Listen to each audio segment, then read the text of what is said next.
My name is Olivia Morgan, 23 years old, delivering pizzas in the pouring rain when most people my age are out enjoying their Friday nights. My hands ache from my morning barista shift as I balance this pepperoni special under my umbrella. Meanwhile, my brother Ethan is probably at some club, spending our parents' money without a second thought. They've always had different rules for us, his path smoothed with opportunities while I struggled just to keep my electricity on. I never expected anything to change until that rainy night when a familiar face from the past recognized me. Before I tell you how I went from delivering pizzas in the rain to completely turning my life around, let me know where you're watching from and hit that subscribe button if you've ever felt like the underdog in your own family. Growing up in our middle-class suburban Connecticut neighborhood, the difference in how my parents treated Ethan and me wasn't immediately obvious to outsiders.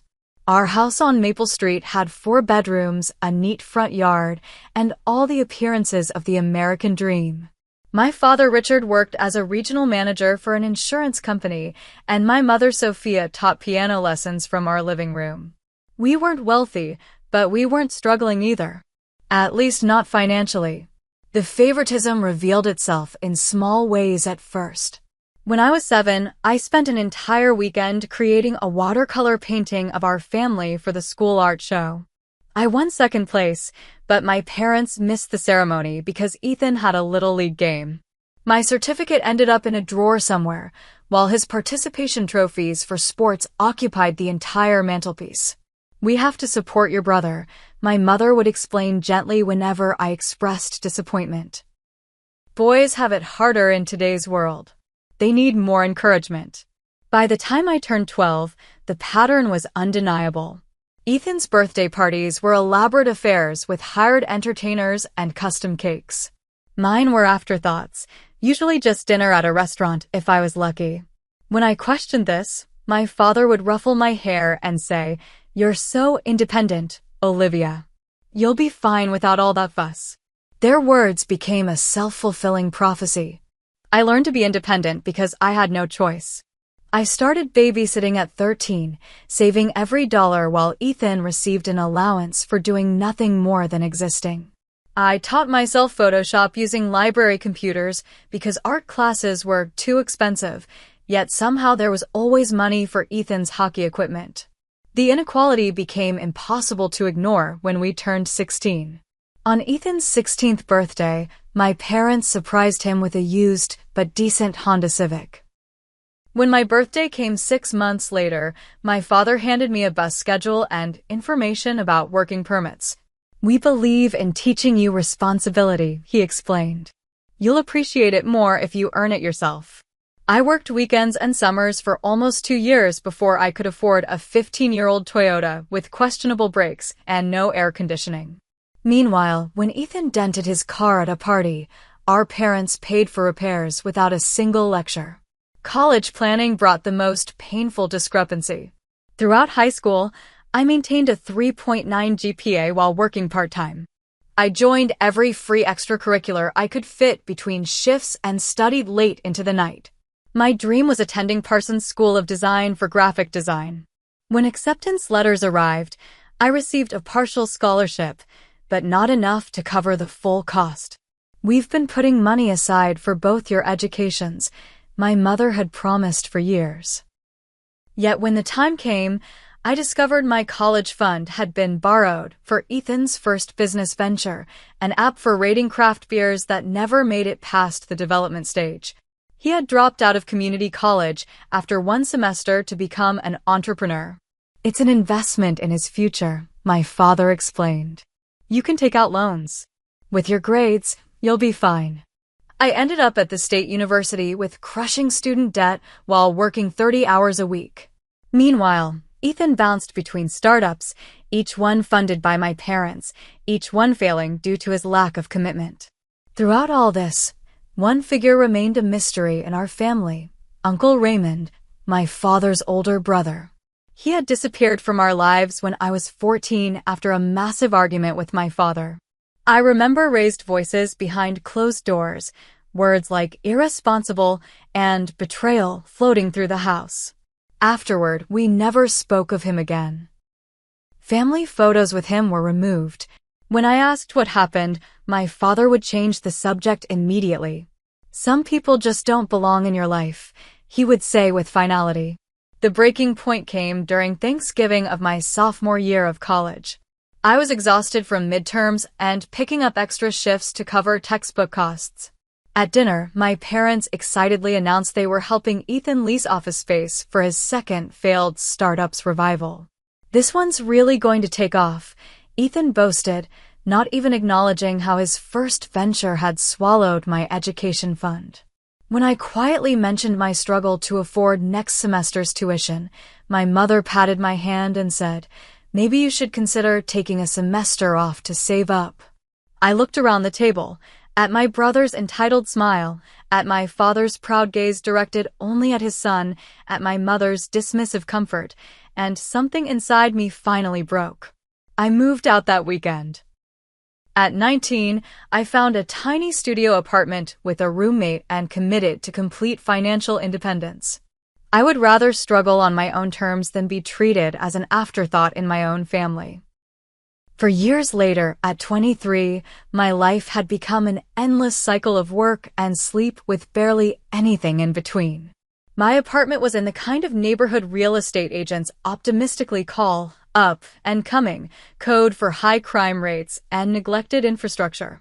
The building's elevator had been temporarily out of service since I moved in 8 months ago, meaning I climbed 4 flights of stairs multiple times daily regardless of exhaustion. My morning alarm blared at 4:30. By 5:15, I was tying my apron at Brewington's, a locally owned coffee shop where I'd worked for nearly 2 years.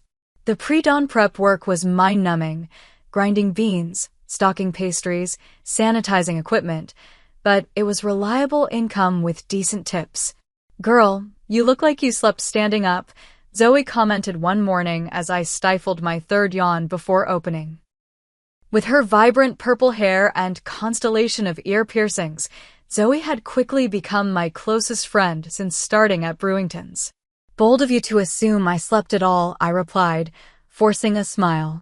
Zoe knew my full story, one of the few people who did.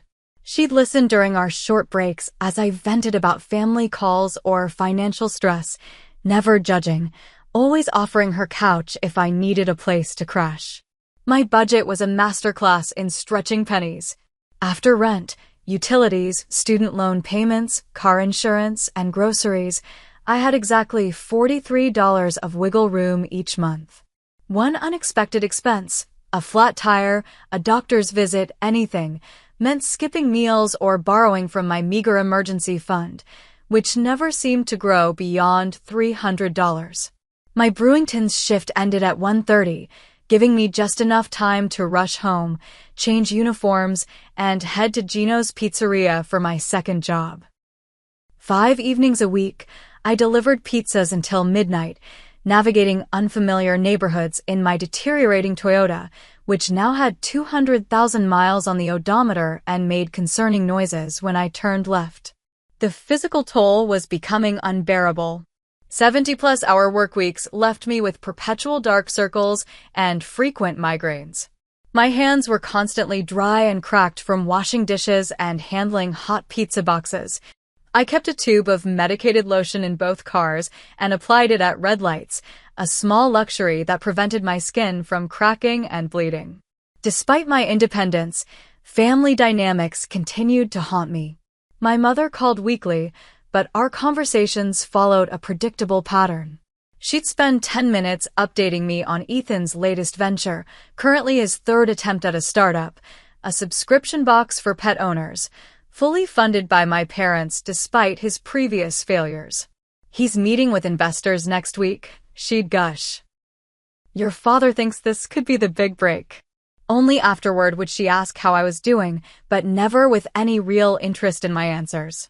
When I mentioned my graphic design side projects, she'd respond with vague encouragement. "That's nice, dear. It's good to have hobbies." They still held weekly family dinners that I was always welcome to attend, but between exhaustion and resentment, I rarely made it more than once a month. When I did show up, Conversations revolved around Ethan's business prospects, while my work was dismissed as temporary despite supporting me for years. Last month, I'd attempted to secure a small business loan to launch my own graphic design business. I'd been freelancing on the side, building a modest portfolio between shifts, dreaming of turning it into my primary income. The loan officer had reviewed my application with thinly veiled skepticism. "Your portfolio shows promise," he'd said, "but with your current debt-to-income ratio and lack of business history, we can't approve this amount." I left the bank feeling defeated. That night, scrolling through Instagram, I saw photos of Ethan's new company car, purchased with my parents' co-signature. The caption read, "Hard work pays off. #blessed #entrepreneur." The resentment had been building for so long that some days it felt like a physical weight on my chest. I tried to focus on my own path to release the bitterness, but it was difficult when the inequality remained so blatant. Last Tuesday was particularly brutal. My car's check engine light came on during morning deliveries. The coffee shop's espresso machine broke, causing a rush of angry customers. 3 separate pizza deliveries stiffed me on tips. By evening, I was running on fumes and caffeine, my whole body aching. Then my mother called. "Olivia, sweetheart, we need a small favor. Ethan's having some cash flow issues this month with the business. Could you possibly loan him $500? Just until his next investor meeting." I nearly drove off the road. The audacity of asking me, who could barely afford oil changes, to loan money to my perpetually supported brother broke something inside me. "Mom, I work 2 jobs and can barely make rent," I said, my voice shaking. "I don't have $500 to spare." "Well, if you'd come to dinner more often, you'd know we've invested everything in Ethan's business. We're stretched thin too." Her tone carried a hint of accusation, as if my absence was somehow causing their financial strain. After hanging up, I pulled into an empty parking lot and cried for the first time in months. Not delicate tears, but ugly, heaving sobs that left my uniform spotted and my face blotchy. I was approaching my breaking point, unsure how much longer I could sustain this exhausting existence. That Friday night, the universe seemed determined to test my limits. Storm clouds gathered as my shift began, and by 8 o'clock, rain pounded the city with vengeful intensity. Delivery drivers hate rain. It means slower driving, soaked clothes, and rarely any increase in tips despite the extra effort. I had no idea that this miserable rainy night would completely change the course of my life. The address on my final delivery of the night belonged to an upscale neighborhood where million-dollar homes sat behind manicured hedges. I'd delivered here before. The wealthy rarely tipped better than middle-class customers, despite their obvious abundance. This particular house was lit up with what appeared to be a party in full swing. Music thumped from inside as I balanced the stack of 4 extra-large pizzas under my rapidly failing umbrella. My uniform was already soaked through, my sneakers squelching with each step up the cobblestone walkway. A 20-something guy with a backward baseball cap and a beer in hand answered the door. He looked me up and down with obvious amusement at my drenched appearance. "Pizza's here," he yelled over his shoulder to raucous cheers from inside. He turned back to me. "How much?" $78.50, I replied, my customer service voice firmly in place despite my misery. He fumbled with his wallet, dropping several bills. "Keep the change," he slurred, handing me $80 for a $78 order. $1.50 tip for 4 pizzas in a downpour. "Thanks," I muttered, unable to completely mask my disappointment. As I turned to leave, someone inside called out, "Don't forget to make her wait in the rain while we find paper plates." Several people laughed. I walked back to my car, rain now seeping through my pizza delivery cap and running down my neck. My windshield wipers needed replacing, creating muddy streaks across the glass instead of clearing it. Perfect end to a perfect day, I thought bitterly. "Olivia? Olivia Morgan." The voice came from behind me as I reached for my car door. I turned, squinting through the rain at a tall figure standing under the shelter of a large black umbrella. He stepped closer, and I instinctively took a step back. "It's me," the man said, moving into the glow of a street lamp. "Your Uncle Raymond." I froze, staring at the face I hadn't seen in 8 years. He looked older, of course, with more gray in his dark hair and new lines around his eyes, but unmistakably my father's brother. The family resemblance was striking, the same strong jaw and straight nose, though Raymond's eyes held a warmth I rarely saw in my father's. "Uncle Raymond?"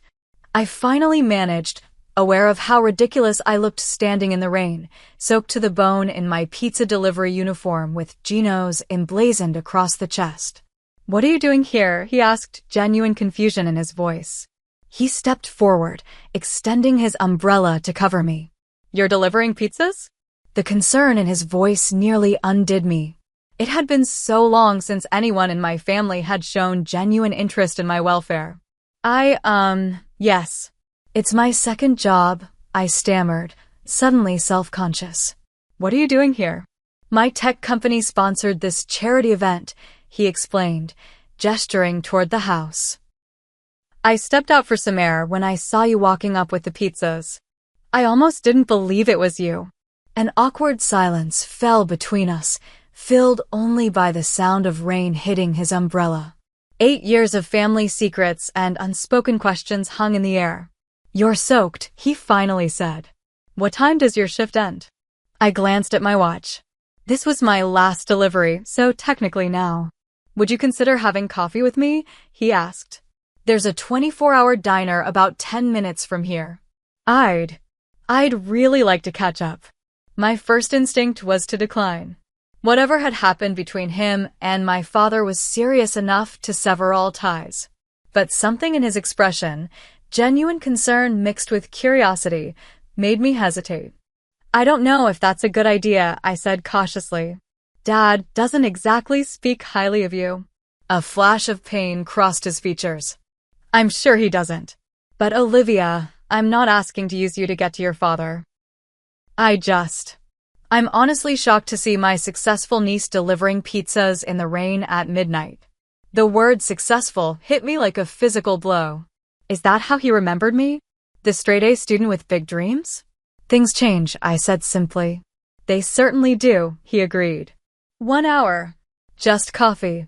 Then if you never want to see me again, I'll understand. My common sense warred with curiosity and a desperate hunger for connection with someone who remembered me before I became invisible in my own family. Plus, the prospect of sitting somewhere warm and dry was irresistible. 1 hour, I conceded. "Let me call my boss first." 30 minutes later, I sat across from Raymond in a vinyl booth at the Starlight Diner, my hair still damp, but my uniform covered by a dry sweater he had in his car. A mug of hot chocolate warmed my hands as I studied my long-lost uncle. Raymond hadn't just aged in the past 8 years, he'd transformed. The somewhat disheveled, constantly worried man from my childhood memories had been replaced by someone confident and composed. His suit was expensive but not flashy, his watch similarly high quality but understated. So he began after giving me time to settle. "Tell me what's happened since I saw you last." "Last I knew, you were headed for art school." The simple question opened a floodgate. Perhaps it was exhaustion, or the bizarre circumstances, or just the genuine interest in his expression, but I found myself telling him everything. The college fund that disappeared into Ethan's failed ventures. The student loans. The 2 jobs. The graphic design dreams perpetually on hold. Raymond listened without interrupting, his expression growing, increasingly troubled. When I finally ran out of words, he sat back, absently turning his coffee mug in his hands. "Your father and I had a similar childhood," he said after a thoughtful pause. "Our parents played favorites too, except I was the Ethan in the scenario." This revelation surprised me. "You were the favorite?" He nodded. "Golden boy. Star athlete. Could do no wrong. Your father was the responsible one who never got the same recognition." A sad smile crossed his face. "Ironic that he's repeating the same pattern, isn't it? So, what happened between you two?" I asked, The question that had lingered for years finally finding voice. Raymond sighed. We started a business together right out of college. A tech company before tech was trendy. Your father wanted to take a certain path, cutting corners, making deals that weren't entirely ethical. I disagreed. Things got ugly. I bought him out, and the company eventually succeeded beyond anything we'd imagined. He paused. He's never forgiven me for being right. The revelation hung between us. It contradicted everything I'd assumed about their falling out. What's the company? I asked. Ever heard of Raycom Technologies? My jaw dropped. Raycom was a major player in software development, regularly making headlines for innovation. That's yours? He nodded modestly. Among other ventures now. So you're comfortable, he finished with a slight smile. Which brings me to why I'm really troubled seeing you like this, Olivia. You have talent. I remember your artwork from when you were a teenager. You shouldn't be delivering pizzas at midnight. My pride flared instantly. I don't want charity. Good, he replied without missing a beat. I don't offer charity, but I do believe in investing in talent. He pulled a business card from his wallet and slid it across the table. We have a graphic design department. They're always looking for fresh perspectives. If you're interested, I can arrange an interview. I stared at the card, suspicion and hope warring within me. Because I'm your niece? Because from what I remember, you're good. And from what you've told me tonight, you're tenacious, responsible, and hardworking. His expression softened. The family connection might get you an interview, Olivia. But it won't keep you the job if you can't perform. I picked up the card, turning it over in my fingers. I'll think about it. That's all I ask. He glanced at his watch. It's been more than an hour. I should let you get home and rest. As we walked to our cars, Raymond stopped me with a gentle hand on my shoulder. Olivia, whatever you decide about the job, please know you can call me anytime. 8 years is too long to lose touch with family. For the first time that night, tears threatened. I nodded, not trusting my voice, and watched as he drove away in a modest sedan that nonetheless probably cost more than I'd make in 3 years. I sat in my car for a long time before starting the engine, the business card clutched in my hand like a lifeline. Part of me wanted to tear it up, to reject anything connected to the family that had rejected me.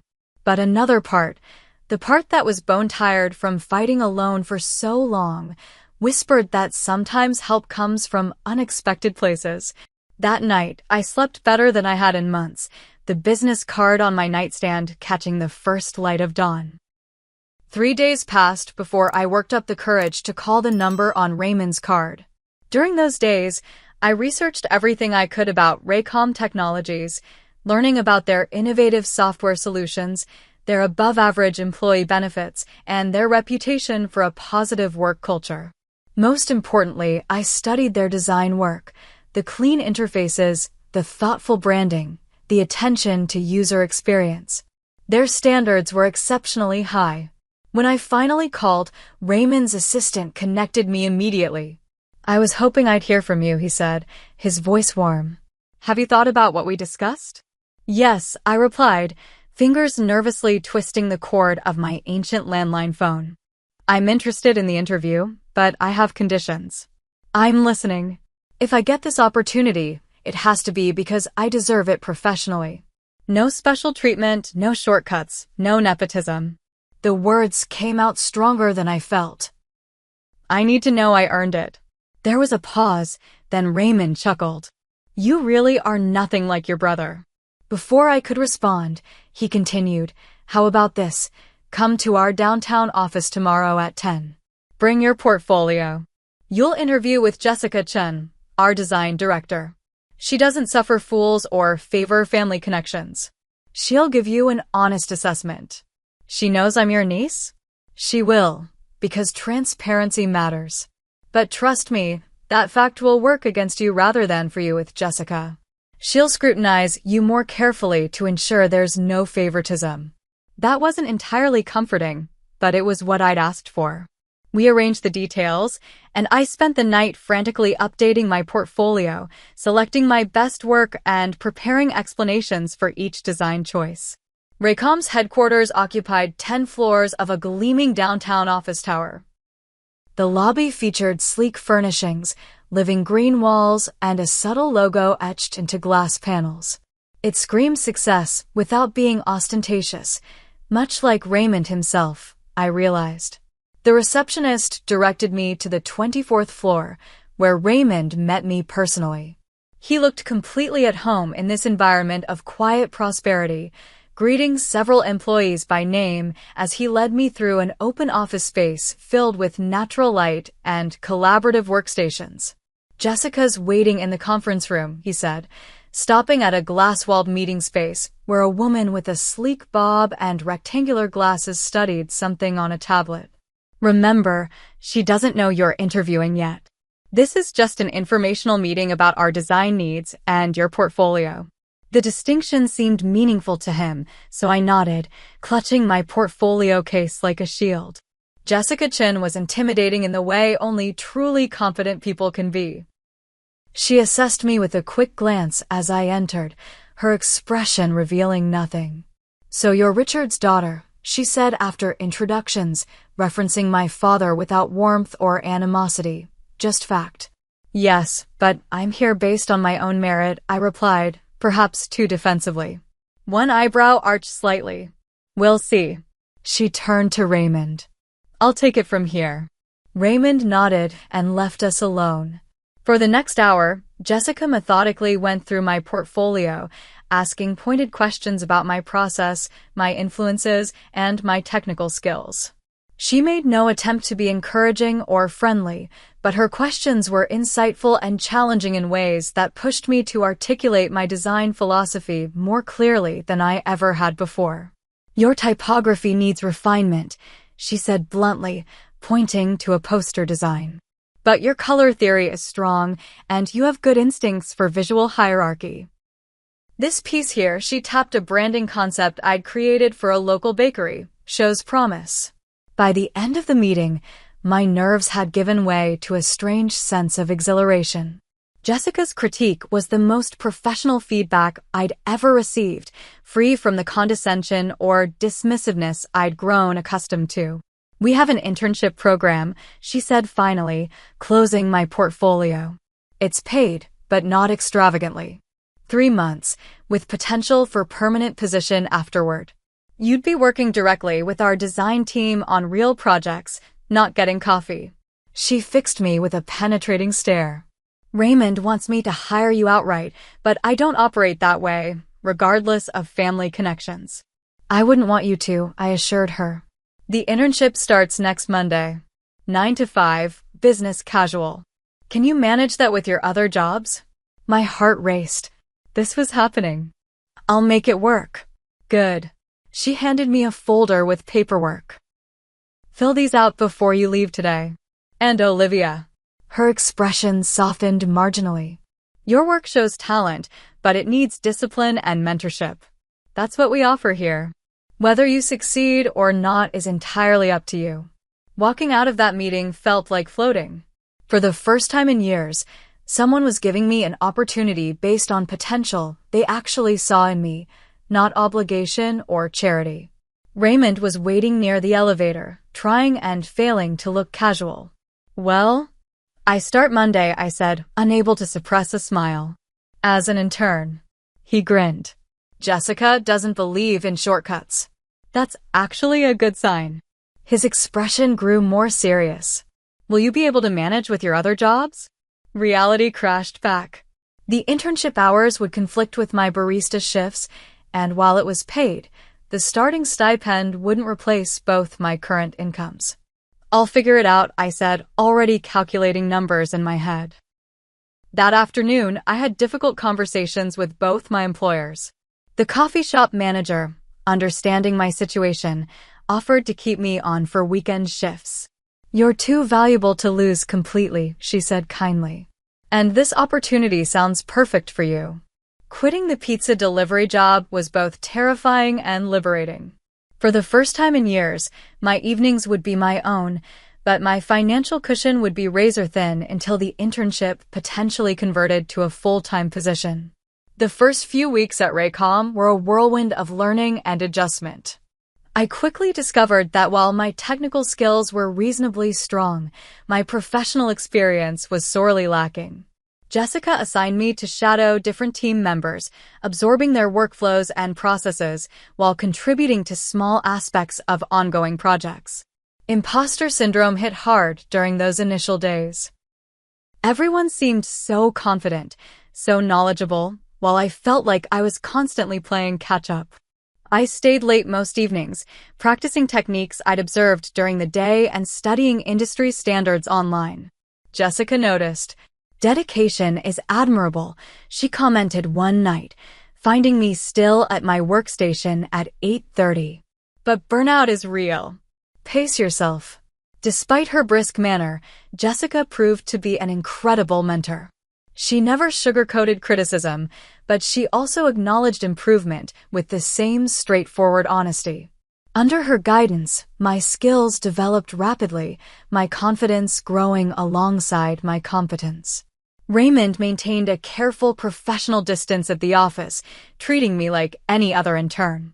But occasionally he'd stop by my desk with a coffee and quiet words of encouragement, or send articles related to design trends he thought might interest me. His subtle support meant more than I could express. When I received my first real design assignment, creating social media graphics for a product launch, the satisfaction of seeing my work published under the Raycom brand was indescribable. For the first time, I felt like my creativity had real value in the world. My first internship paycheck, while modest, covered my rent without the desperate juggling act of previous months. By the second month, I was able to move to a slightly better apartment, one where the elevator actually worked and the hot water didn't mysteriously disappear on weekends. When I called my parents to share my news about the internship, their reaction was predictably underwhelming. "An internship at your age?" my mother questioned. "Shouldn't you be in a real job by now?" "It is a real job, Mom. With a respected company." "Raymond's company," my father interjected, his voice immediately cooling. "So, that's his game. Using you to get back at me." "This isn't about you, Dad," I replied, frustration mounting. "This is about me finally having an opportunity to use my skills." "Just be careful," he warned. Raymond always has ulterior motives. Even Ethan couldn't resist a dig when he heard about my new position. "Must be nice having connections," he commented during a rare family dinner I attended. "Some of us have to make it on our own merits." The irony was so thick I nearly choked on my pasta, but I held my tongue. Their perception didn't matter anymore. For the first time in my adult life, I was on a path of my own making, with people who valued what I brought to the table. 3 months into my internship, I barely recognized my professional self. Under Jessica's meticulous guidance and Raymond's occasional strategic advice, my design skills had transformed. I no longer created merely attractive visuals. I crafted strategic communications that served specific business goals while maintaining aesthetic integrity. My responsibilities had gradually increased from supporting others' projects to leading small initiatives of my own. My weekend coffee shop shifts continued, partly for financial security but increasingly because I enjoyed the change of pace and the connection with regular customers. "You seem different," Zoe commented one Saturday morning as we prepared for opening. "More, I don't know, centered." I considered her observation while wiping down counters. "I feel different. Like I'm finally moving forward instead of just treading water." Raymond had become a significant presence in my life, our professional relationship evolving into a genuine mentorship. He never criticized my parents directly but offered perspectives that helped me understand our family dynamics through a different lens. "Success isn't just about talent," he told me during one of our occasional lunch meetings. "It's about opportunity and support. Some people get those handed to them, others have to fight for every scrap. The fighting makes you stronger, but it shouldn't have to be that hard." My improved financial situation allowed me to move into a one-bedroom apartment in a safer neighborhood. Nothing luxurious, but clean and well-maintained, with actual natural light and neighbors who didn't have screaming arguments at 3 in the morning. The first night I slept there, the quiet was so profound I actually woke up disoriented by the lack of ambient noise. My first real paycheck that covered all my bills comfortably arrived on a Thursday. I remember staring at my bank account balance, refreshing the screen several times to confirm the number was real. After paying rent, utilities, and my student loan payment, I still had money left over. Not just survival money, actual discretionary income. I celebrated by buying fresh flowers for my apartment and a new professional outfit that wasn't from a thrift store. The growing distance from my family's toxicity helped me see their behavior more clearly. I began setting boundaries, limiting calls with my mother to once weekly and declining dinner invitations when I needed time for myself. This newfound assertiveness didn't go unnoticed. "You never have time for family anymore," my mother complained during one of our calls. "Success is changing you." "I'm the same person, Mom. I'm just not available on demand anymore." The real conflict erupted when Ethan's latest business venture began showing signs of trouble. His subscription box service for pet owners had launched with my parents' financial backing, but customer retention was abysmal after the first month's novelty wore off. One evening, my phone rang with my father's number, an unusual occurrence that immediately put me on alert. "Olivia," he began without preamble, "your brother needs some temporary assistance. His business is having cash flow issues." "I'm sorry to hear that," I replied carefully. "We thought, since you're doing well now with this internship, you might be able to loan him a few thousand to tide him over." The request was so absurd I initially thought I'd misheard. "A few $1,000s? Dad, I just started making a stable income 3 months ago." "Family helps family," he pressed. "You know we'd do the same for you." A bitter laugh escaped before I could stop it. "Would you?" "Because I don't recall any offers of help when I was working 2 jobs to survive. That was different. You chose that path." I didn't choose to have my college fund given to Ethan. I didn't choose to be the only one expected to stand on my own while he got endless bailouts. My father's voice hardened. "This attitude, this is Raymond's influence, isn't it? He's always been jealous of family loyalty." The accusation ignited something within me. "This has nothing to do with Uncle Raymond. This is about years of different standards for Ethan and me. You're being selfish, Olivia. After everything we've done for you." That was the breaking point. Years of suppressed feelings erupted. "What exactly have you done for me, Dad? Name one thing you've sacrificed for my benefit the way you consistently sacrifice for Ethan." His silence was damning. "I thought so," I said quietly. "I won't be loaning money to Ethan. I'm still recovering from years of financial struggle that neither of you ever acknowledged." The conversation ended with my father's cold disappointment, a familiar weight I was finally ready to shrug off. The following Sunday, against my better judgment, I attended family dinner, partly to demonstrate I wasn't afraid of confrontation and partly hoping for some reconciliation. It was a mistake. The tension was palpable from the moment I arrived. My mother's usual effusive greeting was replaced with cool politeness. My father barely acknowledged me.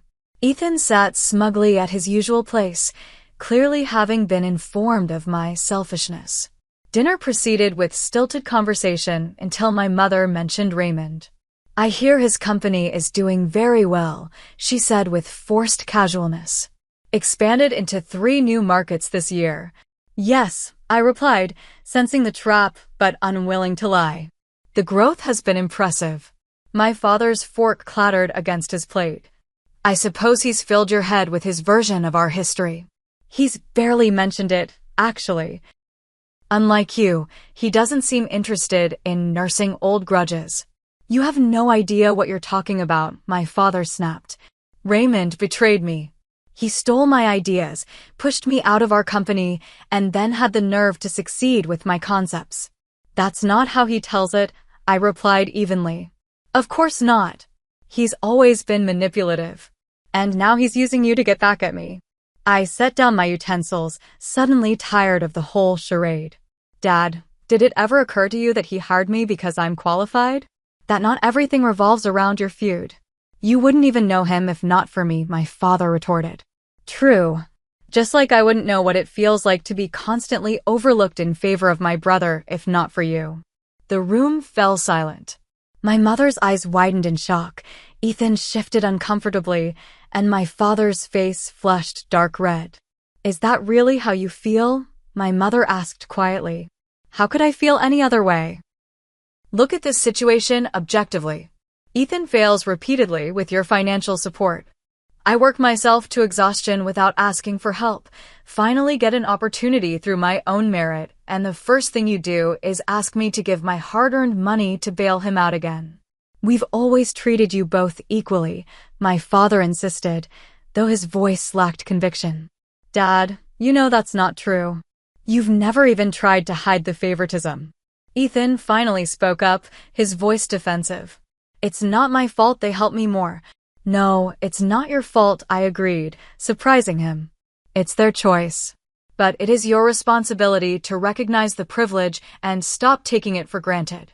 The rest of dinner passed in uncomfortable silence. As I prepared to leave, my father stopped me at the door. Raymond destroyed our family business, he said, his voice low and intense. He'll do the same to you when it suits him. I studied my father's face, seeing for the first time the insecurity behind his anger. I'm sorry you believe that, but I'm not going to let your grudge determine my relationships. Driving home that night, I felt strangely lighter despite the conflict. Speaking my truth after years of silence was terrifying but necessary. The next day, I called Raymond and asked if we could meet outside of work. Over coffee at a quiet cafe, I asked him directly about the conflict with my father. I've only heard his side, I explained. I'd like to hear yours. Raymond sighed deeply, running a hand through his graying hair. Your father and I had different visions for the company we started. He wanted quick profit, even if it meant cutting ethical corners. I wanted sustainable growth built on solid values. He looked at me directly. The breaking point came when I discovered he was altering financial reports to attract investors. When I confronted him, he claimed it was just creative accounting. I couldn't be part of that. So you bought him out? I gave him the chance to buy me out first, actually. When he couldn't raise the capital, I leveraged everything I had to purchase his share. He took the money but never forgave me for the perceived betrayal. His expression softened. Richard has always struggled with accepting responsibility for his choices. It's easier to blame others. The parallel to my father's relationship with Ethan was striking. A pattern of enabling, of excusing, of avoiding hard truths. Thank you for telling me, I said finally. It helps make sense of a lot of things. As I returned to work that week, an exciting opportunity arose. Jessica approached me about leading a major project for an important client, a complete rebranding for a regional healthcare provider. It's beyond your current role, she admitted. But I've seen enough of your work to believe you're ready for the challenge with proper supervision. The responsibility terrified and thrilled me simultaneously. This was no small assignment. It would be highly visible within the company and could define my professional trajectory. For the first time in my life, self-doubt threatened to overwhelm a golden opportunity. What if I failed? What if I proved my father right about Raymond's judgment? What if I wasn't actually talented, just lucky? Late one evening, as I stared at initial concept sketches that refused to coalesce into something meaningful, Raymond found me in the empty office. Creative block? He asked, settling into a chair beside my desk. I nodded miserably. I'm not sure I'm ready for this project. You are, he said simply. Jessica doesn't make recommendations lightly. She sees what you're capable of, even when you don't. But what if I fail? Then you learn and do better next time. His smile was gentle. Failure isn't fatal, Olivia. It's just information. That perspective, so different from my father's perfectionism, gave me permission to take risks with my design approach. The next morning, I started fresh, approaching the healthcare branding from a patient-centered perspective that ultimately resonated deeply with the client. The project became a turning point in my professional development, pushing me to synthesize everything I'd learned while finding my unique voice as a designer. With Raymond's strategic guidance and Jessica's technical mentorship, I navigated the complex project successfully, earning praise from the client and recognition within the company. More importantly, I proved to myself that I belonged in this world of creative professionals, not as Raymond's niece or Richard's daughter, but as Olivia Morgan, designer in her own right. 6 months into my time at Raycom, the healthcare rebranding project's success led to Jessica calling me into her office for an unexpected meeting. Raymond was there too, his expression carefully neutral. The internship period ended 2 months ago, Jessica began without preamble. We've kept you in that status while evaluating your performance. My stomach tightened. Despite positive feedback, the corporate world had taught me to expect the worst. After reviewing your contributions, particularly on the healthcare project, we'd like to offer you a full-time position as a junior designer, she continued, sliding a folder across her desk. This includes a significant salary increase, full benefits, and a clear advancement path. The folder contained an offer letter with a salary figure that made me blink twice to ensure I wasn't misreading. It was more than triple what I'd made at both my previous jobs combined. Take the weekend to consider it, Raymond added. This isn't about family, Olivia. This is about the value you bring to our team. That evening, I celebrated with a small splurge, dinner at an actual restaurant rather than takeout eaten over my keyboard. I chose a new place downtown that had opened to excellent reviews, treating myself to a proper meal with appetizer and dessert, reveling in this milestone achievement. As I was finishing my chocolate mousse, a familiar voice called my name. I looked up to see Ethan approaching my table, accompanied by a woman I didn't recognize. Thought that was you, he said, his smile not quite reaching his eyes. Mind if we join you for a minute? Before I could respond, they were sitting down. The woman, introduced as Melissa, his new girlfriend, excused herself to the restroom almost immediately, leaving us alone. Celebrating something? Ethan asked, eyeing my dessert and glass of wine. Job offer, I replied, keeping my tone neutral. Full-time position at Raycom. Good for you, he said, though his expression tightened. He glanced around to ensure Melissa wasn't returning yet, then leaned forward. Look, I didn't want to do this here, but since I ran into you, things aren't good, Liv. The childhood nickname, and used for years, immediately put me on alert. Ethan only reverted to it when he wanted something. What things? The business tanked completely, he admitted, voice low. The investors pulled out last week. Mom and Dad. He trailed off, running a hand through his hair. They're in serious trouble, Olivia. They put everything into this venture. Second mortgage on the house, cashed out retirement accounts, everything. The news hit like a physical blow. How bad is it? Bad enough that they might lose the house within months. His eyes met mine, pleading. They won't tell you because they're too proud, especially after that fight at dinner. But I thought you should know. After Ethan and Melissa left, I sat stunned, dessert forgotten. My parents had always been financially comfortable. The idea of them facing ruin was inconceivable. Despite our strained relationship, the thought of them losing their home of 30 years was deeply troubling. The next morning, I drove to my parents' house unannounced. The changes were subtle but telling. The normally immaculate lawn needed mowing. The flower beds were untended, and my father's prized car was missing from the driveway. My mother answered the door in a faded house dress, her hair pulled back carelessly, a stark contrast to her usually meticulous appearance.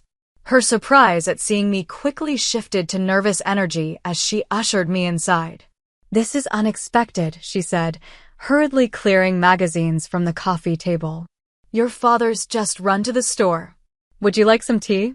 The house's interior revealed more signs of strain. The thermostat was set unusually low.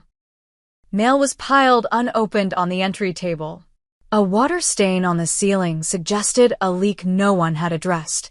"Mom," I said gently, stopping her nervous tidying.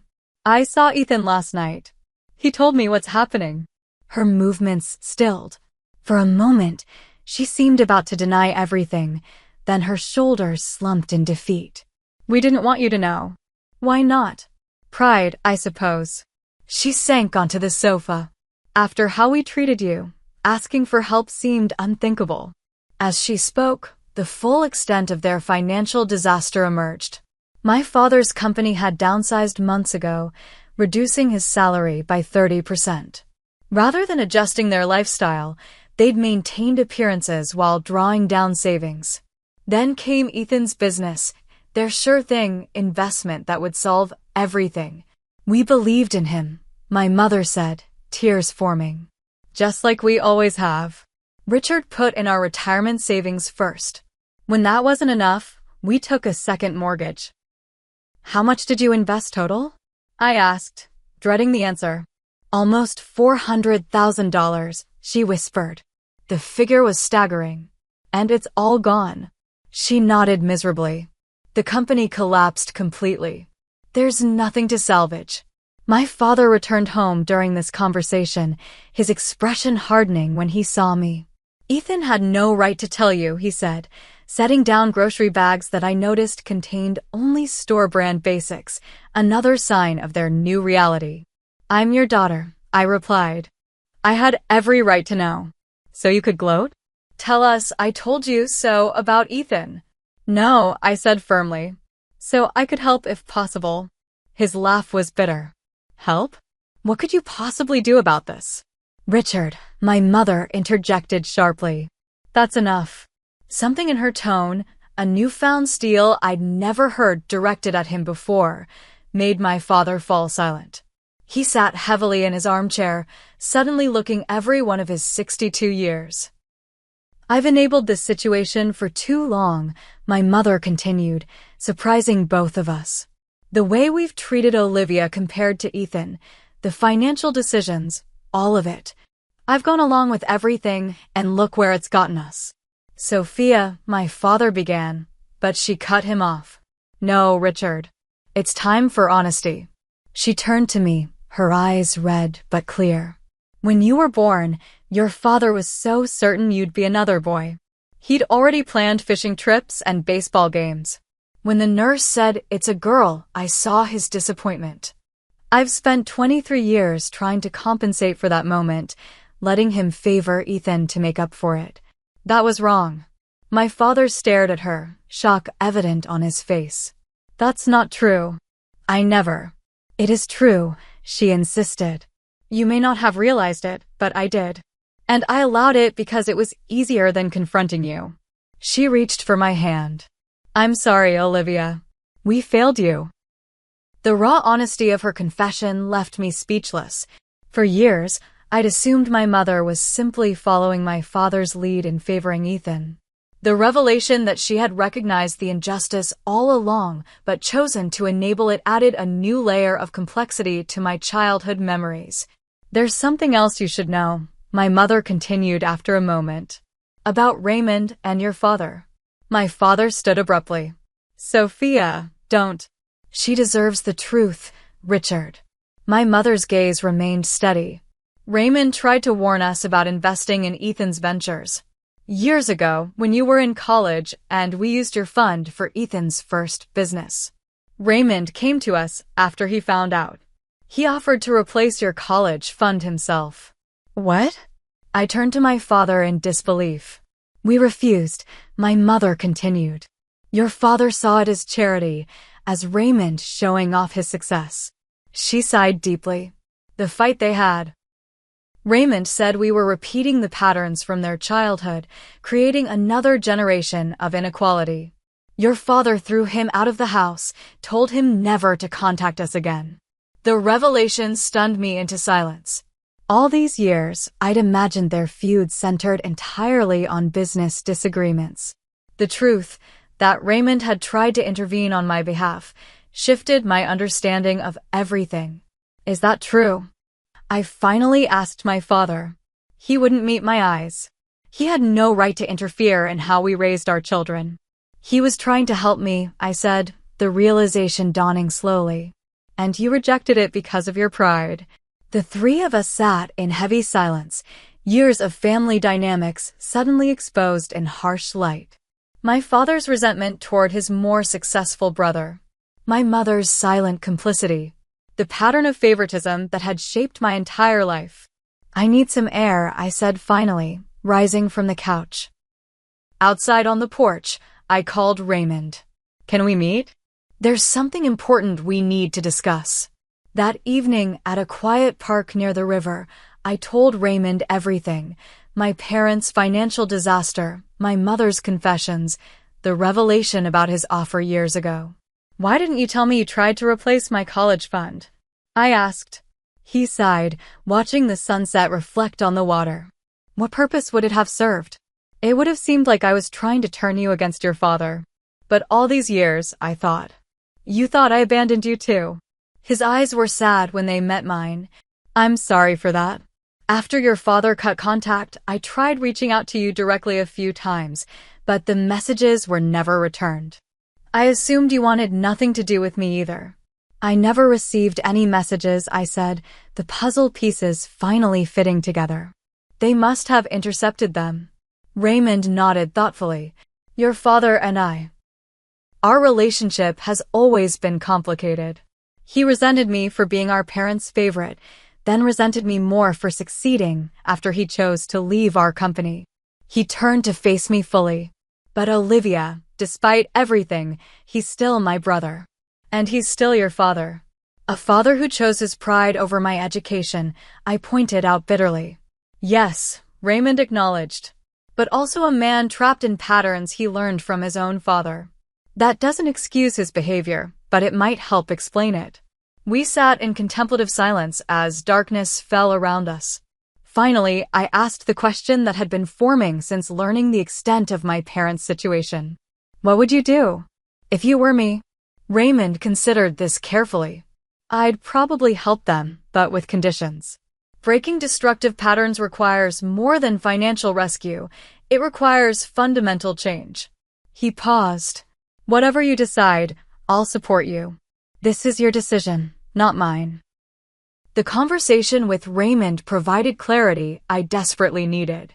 Over the next few days, I developed a plan, not just to address my parents' immediate crisis, but to help heal our family's deeper dysfunctions.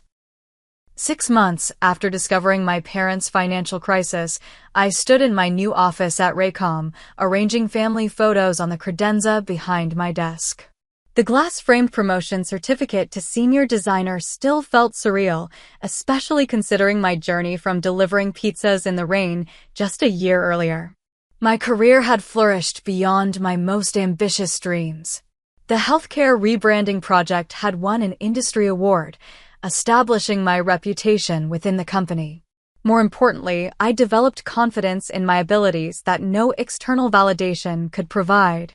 Jessica still pushed me relentlessly, but now as a respected colleague rather than a tentative intern. My personal transformation had been equally profound. The exhausted, resentful young woman delivering pizzas in the rain had become someone who faced challenges directly, set healthy boundaries, and recognized her own worth independent of family validation. After careful consideration, I had decided to help my parents, but on terms that required real change rather than enabling continued dysfunction. The first step was arranging a meeting with a financial advisor specializing in retirement crisis management. I paid for the consultation as a non-negotiable condition of my assistance. The advisor's assessment was sobering but not hopeless. With significant lifestyle adjustments and a structured repayment plan, my parents could avoid losing their house, though their retirement would be delayed by several years. I contributed a portion of my savings toward stabilizing their immediate situation, structured as a formal loan with documented terms rather than an open-ended bailout. My most controversial condition, Ethan had to get a real job and contribute to the family's recovery. No more entrepreneurial ventures funded by parents who couldn't afford it. No more living rent-free while pursuing the next big idea. "That's unfair," Ethan had protested when I presented these terms during a tense family meeting. "You're punishing me for trying to build something."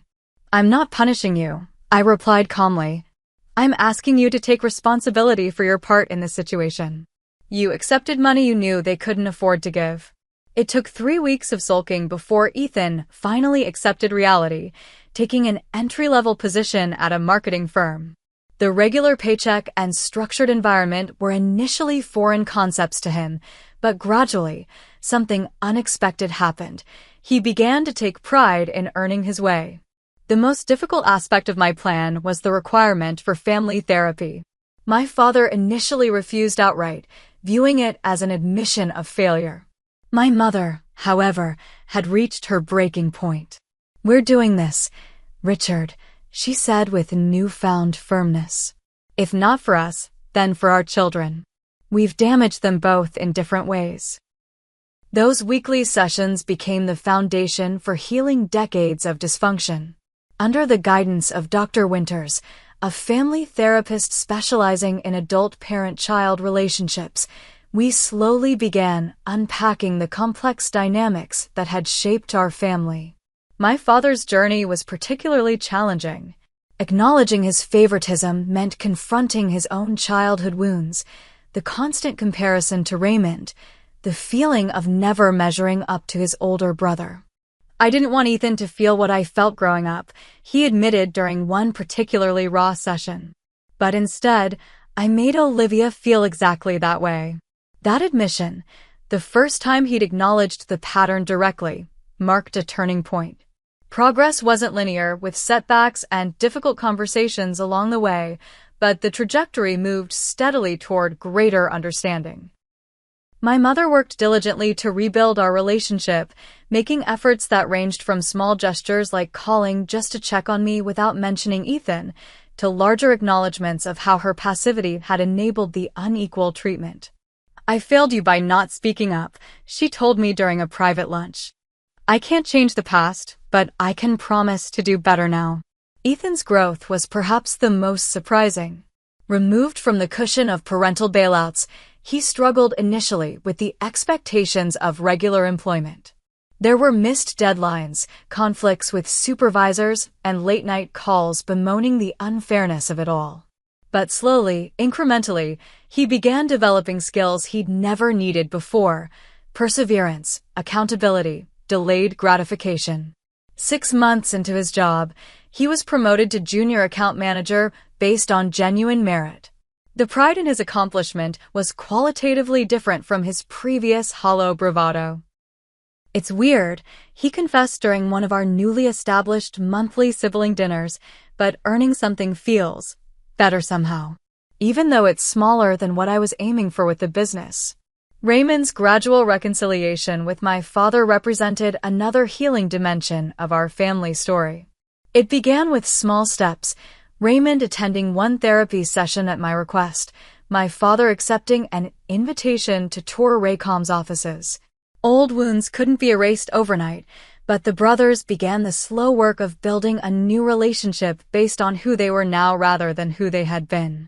The culmination of this year of transformation came on Thanksgiving, precisely 1 year after I had delivered pizzas in the rain and encountered Raymond.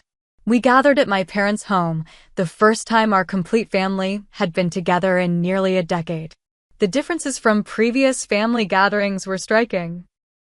My father, having sold his luxury car and embraced a more modest lifestyle, seemed less burdened by the need to project success.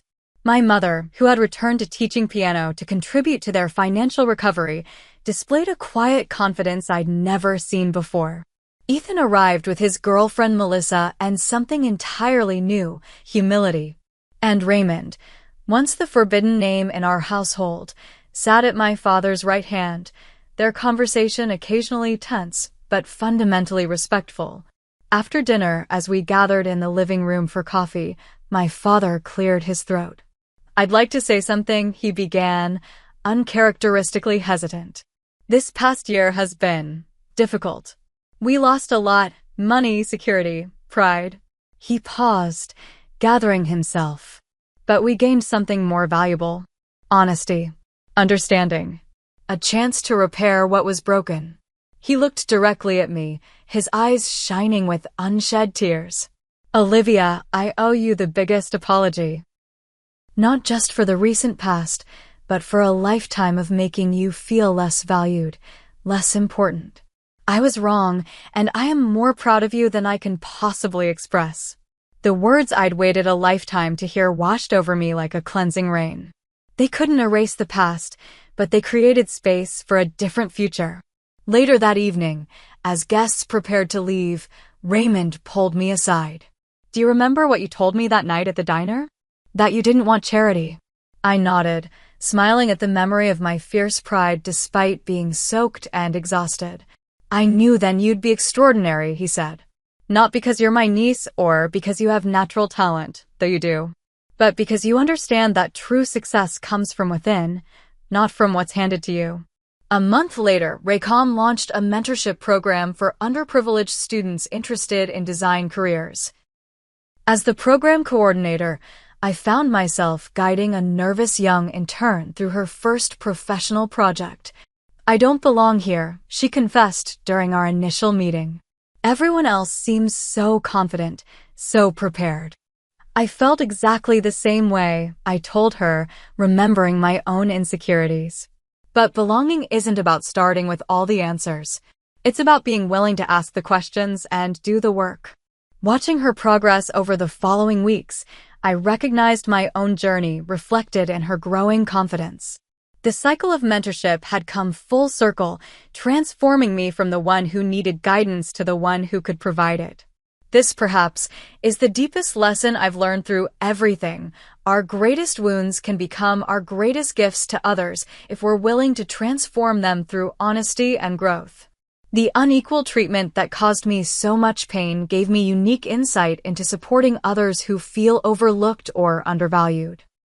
Life will never be perfectly fair. Some people will always have advantages others don't, whether from family connections, financial resources, or simple luck. The question isn't whether inequality exists, but how we respond to it. Do we allow resentment to consume us? Do we perpetuate the patterns that harmed us? Or do we forge our own path, building something meaningful from whatever foundation we're given? I still deliver coffee on occasional weekends, not because I need the money, but because it grounds me in gratitude for how far I've come. Sometimes the most difficult paths lead to the most meaningful destinations. My journey certainly did. Have you ever felt like the underdog in your own family? How did you handle it? Share your experience in the comments below. I read every single one. If this story resonated with you, please hit the like button and subscribe to hear more journeys of overcoming family challenges. Remember, sometimes the people who've been given the least develop the strength to achieve the most. Thank you for listening to my story, and I hope it brings some comfort if you're still finding your way through similar struggles.